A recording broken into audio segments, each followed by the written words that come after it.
Imagine this. You wake up, grab your phone, and the lock screen shows a new banner from your browser. For the next 24 hours, your search history is public. A live page will display every query in real time. Not just polished questions, but misspellings, petty curiosities, and 3 a.m. spirals. Would you survive the day? Here is the promise. By the end of this video, you will know how to get through a full day of radical transparency without wrecking your relationships, your job, or your sense of self.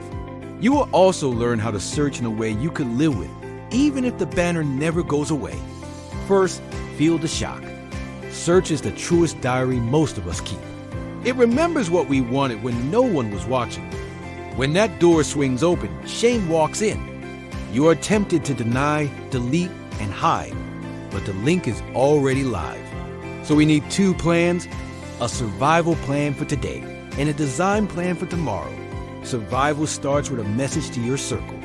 Send one note that covers work, family, and friends. Keep it short and honest. Heads up, my search history is public for 24 hours. If you see something raw, assume curiosity, not intent. If you have a question, ask me directly. It sets context, invites good faith, and routes questions to you instead of the group chats. Next, make your environment deliberate. Log out of shared devices. Turn off lock screen previews. If you work in a shared space, angle your screen so half-type queries are not a public billboard. Now, change how you type. Use the curiosity test before you press enter. Ask, if someone I respect read this, would the wording make sense? If not, add context into the query itself. How to talk to a teenager about anxiety is better than Teen Meltdown what to do. Context makes your intent legible to strangers and to future you. Triage the volatile topics. Health, money, relationships, and work conflict are the big four. For health, move from general search to a reputable portal or a hotline. For money, stick to your bank site. For relationships, draft in a notes app first and read it out loud. Fear shrinks when the sentence stops hiding.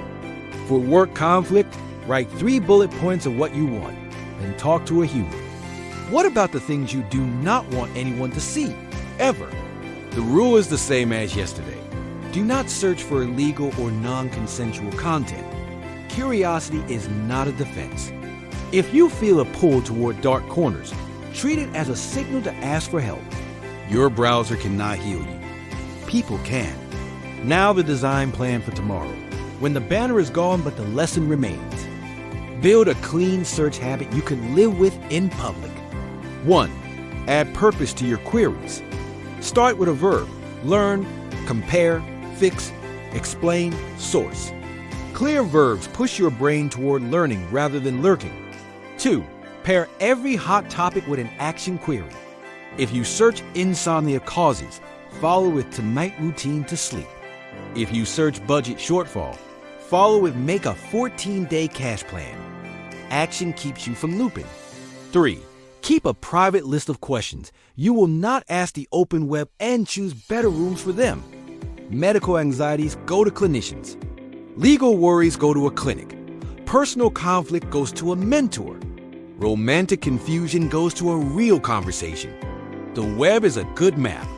It is a bad therapist. 4. Keep a tiny search journal. Each night, write the most important question you asked and the action you took because of it. After a week, you will see patterns. After a month, you will see progress. Let's rehearse the day. Morning commute. You type best coffee near me and it is boring but safe. Then you type, why do I still think about my ex, and feel heat rise. You add context, how to end rumination after a breakup. Your feed and your friends see a humane question, not a confession. Evening, you start to spiral on symptoms. You close search and call a nurse line. You ask a real human and sleep better. What about the people who will delight in catching you out? Do not play their game. Your response to a bad-faced screenshot is one sentence, out of context. If you are curious, ask me directly. Then stop feeding it. People who came to understand will ask.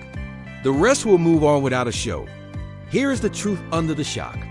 You will not be ruined by one day of radical transparency if you behave like someone you can explain. Curiosity is not a crime. Fear is not evil. Messy questions are part of being alive. The problem is not that search reveals who we are. The problem is when we let search replace what we should do. So if your history went live today, could you survive the day? Yes. Lead with context. Search with verbs. Pair questions with action. Move the most tender topics to trusted rooms. And tonight, write the one question you asked that you are proud of. That is the beginning of a history you would not mind sharing.